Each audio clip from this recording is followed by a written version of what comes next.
네, 이재현의 뉴스 정면 승부 4부 나라박 소식 모두의 월드로 시작합니다. 이승원 평론가 스튜디오에 나오셨습니다. 안녕하세요. 네, 안녕하세요. 예. 자, 먼저 미국으로 가보겠습니다. 미국에서 전해진 뉴스인데 백악관이 고위 관리들을 솔로몬 제도로 보낸다고 하는데 먼저 이 솔로몬 제도가 어딘지 아는 지금 청취자 여러분들 잘 모르실 것 같아요. 네, 저도 헷갈려서요. 예. 다시 또 지도를 봤습니다. 예. 제가 매주 화요일마다 지도를 보고 오는데 예. 이 호주는 대충 어디 있는지 아실 테니까요. 네. 호주에서 약간 북동쪽 1시 방향 쪽에 있습니다. 그래서 한 2,000km 떨어져 있고 비행기로 가면 한 3시간 정도 걸린다고 해요. 그래서 네. 이제 호주에서도 3시간이 걸리는 거죠? 네, 비행기 타고. 그래서 지도상으로는 가깝지만 실제 가면은 그래도 비행기로 몇 시간 가야 되는. 네. 그리고 인구는 한 70만 명이 조금 안 되는 그런 작은 섬나라입니다. 세계 2차 대전 이후에 이제 미국과 주로 좋은 관계를 유지하다가 지난 2019년이었죠. 그때 이제 트럼프 정부 당시였는데 네. 그때 대만과 단교를 했고 중국과 외교 관계를 맺는 어떤 좀 입장 변화를 보였던 그런 국가입니다. 백악관이 18일 날 공식적으로 밝혔습니다. 이 커트 캠벨 백악관 국가안보회의 인도태평양 조정관, 좀 이름이 길죠. 네. 그러니까 NSC 인도태평양 조정관 이끄는 대표단이 이 솔로몬 제도를 비롯해서 그 옆에 있는 이제 피지나 파푸아 뉴기니를 함께 방문한다고 공식적으로 밝혔고요. 이 방문의 이유에 대해서는 자유롭고 개방된 인도태평양 증진을 모색할 것이라고 설명을 했습니다. 네. 네. 그러니까 미국의 인도태평양 전략의 하나로 이제 고위 관료들이 가는 거네요. 그렇죠. 예. 네. 자, 이렇게 작은 섬 국가에 커트 캠벨 국가안보회의 인도태평양 조정관까지 포함한 이 대표단을 보낸다는 건데 이유가 뭡니까? 그렇죠. 그 백악관에는 사실은 이제 제이크 셜리번이라는 국가안보 보좌관이 있고 네. 그 국무부에는 블링컨 장관이 있어서 대외 정책을 이제 두 사람 위주로 가지만 예. 사실은 이제 커트 캠벨 같은 경우는 힐러리가 국무장관 할 때 2009년부터 2013년까지 국무부 동아태 차관보로 있었던 분이고 예. 그 아시아로의 획일하고 오바마 대통령 때 그 아시아 중심 전략 한마디로 대중국 견제 전략에서 그 기본적인 아이디어를 제공한 분입니다. 네. 지금은 백악관에서 주로 이제 대중국 전략에 대해서 전체적으로 총괄한다고 보시면 되고요. 그만큼 외교적인 무게가 엄청난 분이죠. 예. 그래서 우리나라 정치인들도 가서 이제 커트 캠벨을 한번 보겠다고 이제 여러 가지 제안을 하고 하는데 네. 이분이 직접 움직인다라는 거는 그만큼 또 의미가 있는 거겠죠. 네. 그리고 이외에도 대표단에는 국무부 차관보 데니얼 클린턴 브링크가 있고요. 또 국방부 관계자, 국제개발처 관계자. 이 국제개발처는 이제 원조를 하는 사람 네. 그쪽 부서인데 이렇게 대표단의 면면을 보면은 의제를 대충 짐작을 할 수 있을 겁니다. 바로 중국 때문인데요. 네. 이 솔로몬 제도가 중국과 안보 협정을 정식 체결했습니다. 그러자 이제 급해진 미국과 호주가 우려를 이전부터 나타냈었고 예. 실제 사인을 하니까 이 이제 아시아 짤이라고 하는 캠벨 조정권까지 급파를 한 겁니다. 그래서 오늘 중국 외교부가 정식 그 솔로몬과 안보 협정이 정식 체결됐다고 밝혔는데 예. 이 내용이 상당히 좀 중요해요. 이 중국의 필요에 따라서 중국 함정을 솔로몬 제도에 파견할 수 있고 현지에서 물류 보급을 받을 수 있도록 하는 내용도 포함되어 있고요. 네. 이른바 사회 질서 유지를 위해서 중국의 무장 경찰을 솔로몬 제도에 파견할 수 있는 내용도 있고. 그래요? 네. 그리고 주요 프로젝트에서 중국인과 중국 기업들을 보호하고자 하는 그런 여러 가지 조치들. 그래서 한마디로 경찰, 병력, 함정 모든 것들을 솔로몬 제도로 보낼 수 있는 그런 굉장히 중요한 협정을 맺은 겁니다. 네. 중국과 솔로몬 제도가 안보 협정을 맺었다. 그렇습니다. 네. 이 안보 협정이 미국에는 그러니까 이게 위협이 될 수밖에 없는 거죠. 그렇습니다. 이 이제 솔로몬 제도라는 건 작은 섬나라긴 하지만 이 어느 위치에 이 나라가 존재하느냐에 따라서 그 전략적 가치가 완전히 달라지잖아요. 그래서 남태평양하고 이제 호주 쪽으로 연결되는 또 멀리 보면은 일본하고 호주 쪽으로 쭉 연결되는 그 모퉁이에 있기 때문에 그 중간 지점에 있기 네. 때문에 이 솔로몬 제도 위치가 굉장히 전략적으로 요충지라고 할 수 있고요. 근데 이곳에 당연히 이제 미국 쪽에서는 우리 함대가 들어갈 수 있고 우리와 좀 교류를 해야 되는데 우리의 사실상 적인 중국이 병력을 파견할 수 있고 이렇게 안보 협정을 맺다 보니까 이게 굉장히 좀 급해진 거예요. 네. 그래서 국무부 대변인도 이런 얘기를 합니다. 중국을 직접 거명을 했고요.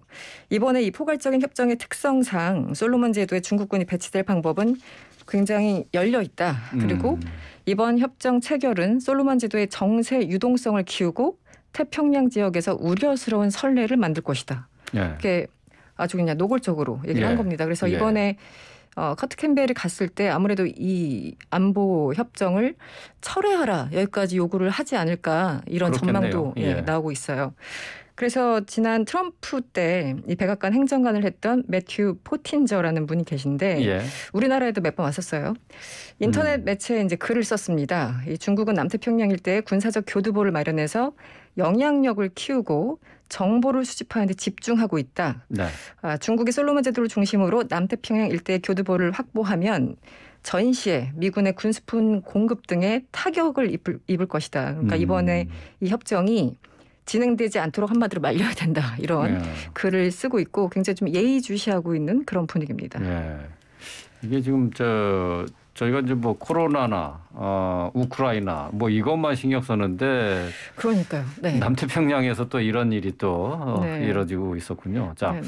호주 정부도 가만히 있지는 않고 있어요. 솔로몬 제도로 고위급 인사를 보내서 그 솔로몬 제도의 총리가 소가바레, 네, 소가바레. 예, 소가바레 총리에게 그러니까 이 안보 협정에 서명하지 말 것을 요구한 바가 있죠. 그렇습니다.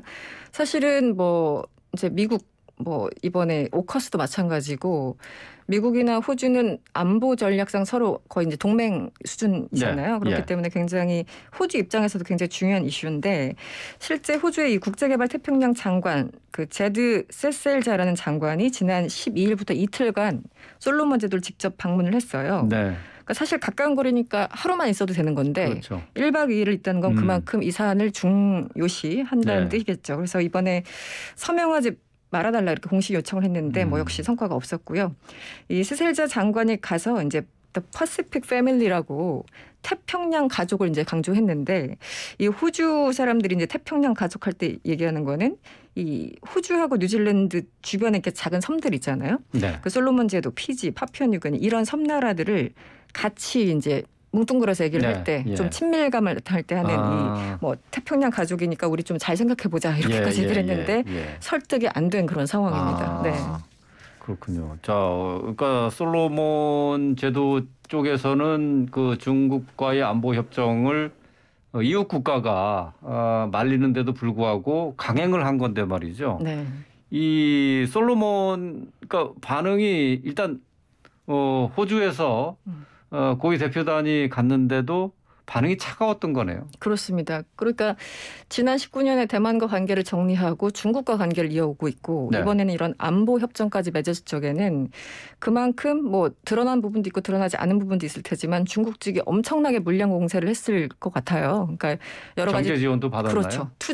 투자를 많이 하겠다라고 이제 중국이 약속도 했고 당신들 나라에도 거기가 조금 불안할 때 우리가 병력을 보내서 소위 말하는 치안 유지도 해줄게 여러 가지 이제 얘기를 한 겁니다. 그래서 일단 솔로몬 제도 총리 같은 경우는 중국과 이번 협정을 맺긴 맺었지만 해군 기지 건립까지 가는 건 아니다. 그러니까 그렇게 걱정하지 마라고 설명을 하고 있지만 실제 당분간은 중국과 손을 잡고 가겠다라는 의사를 명백히 밝힌 거고요.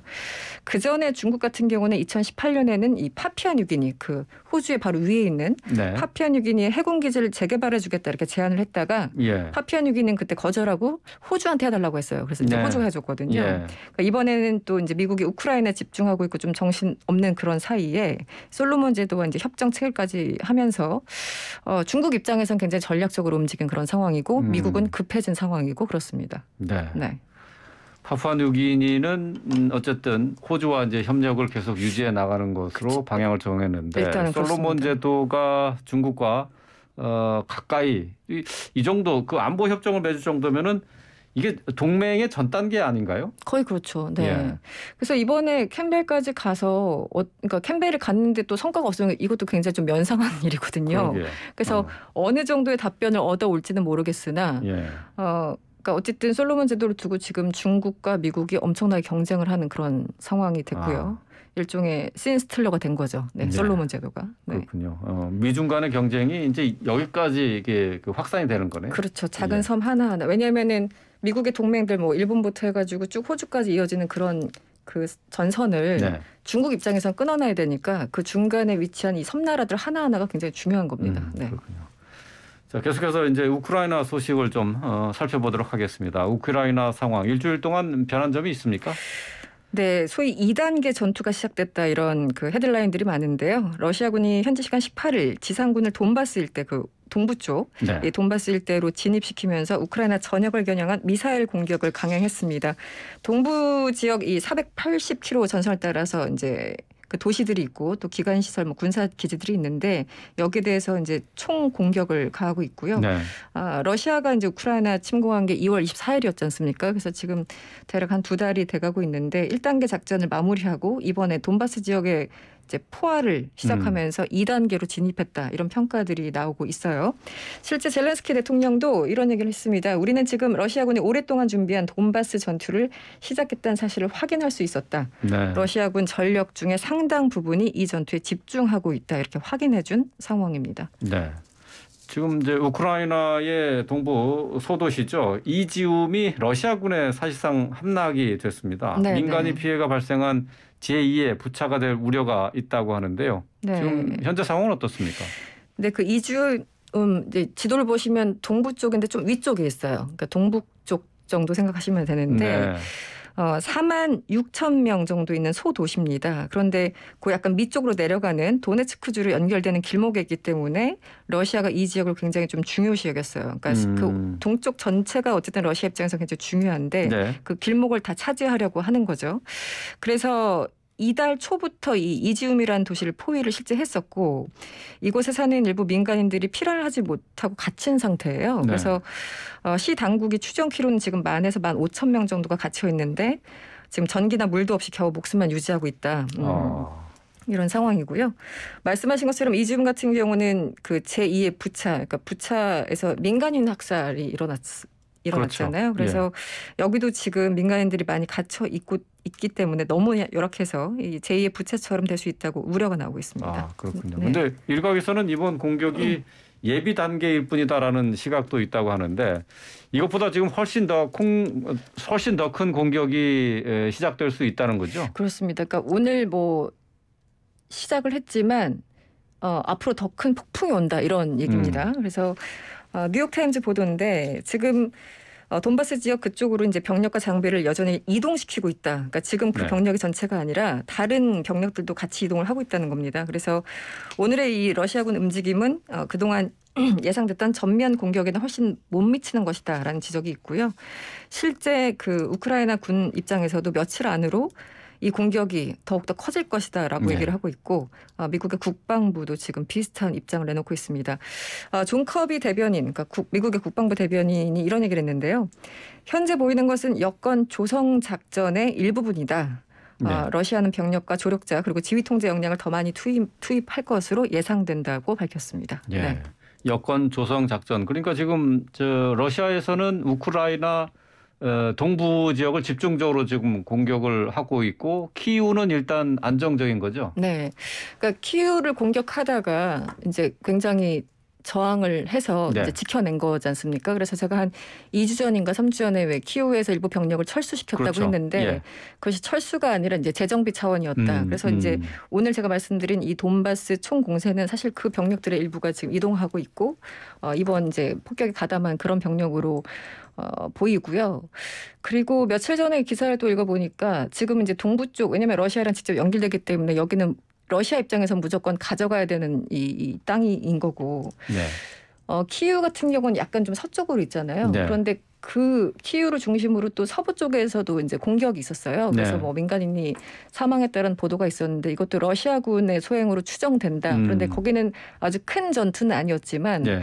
그래도 서쪽으로 갈수록 굉장히 안전하다라는 인식이 있었는데 네. 지금은 우크라이나 어디를 봐도 안전한 곳은 없다. 이제 아마 러시아가 이것을 노리고 서부 쪽을 공격을 한 것 같기도 하고요. 그래서 전반적으로 병력은 돈바스 지역 동부 쪽에 집중돼 있지만 서쪽도 간헐적으로 공격을 하면서 사람들의 어떤 불안감을 더 가중시키는 그런 전략을 짜고 있는 게 아닌가 싶습니다. 네. 네. 근데 오늘 뭐 우크라이나 관련한 소식으로는 뭐 평화 협상이라든지 정전 협상 이 얘기는 없네요. 지금은 그런 상황이 아니고요. 젤렌스키 같은 경우도 2단계 우리가 예상했던 전투가 시작된 것 같고 우리는 네. 끝까지 저항할 것이다라고 얘기를 하고 있고요. 국제사회가 조금 더 많은 지원을 해달라는 젤렌스키 대통령의 그 기존 입장은 똑같습니다.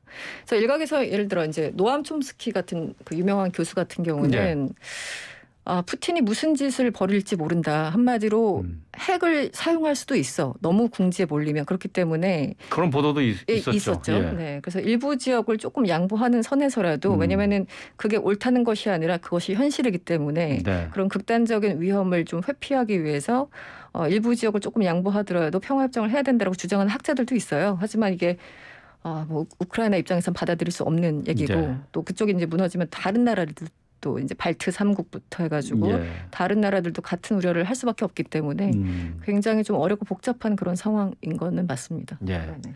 안타까운 소식입니다. 자, 다음 소식으로 넘어가죠.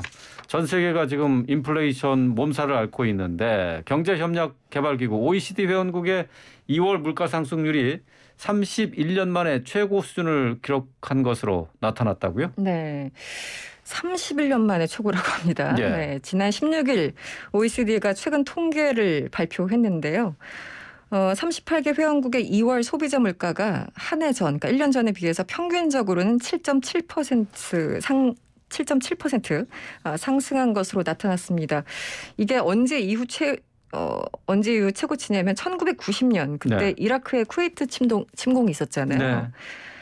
90년 12월 이후 31년 2개월 만에 최고치라고 하니까 1990년 12월 이후. 그러니까요. 예. 기억도 안 나는 그 시기부터 예, 해서 그렇네요. 네.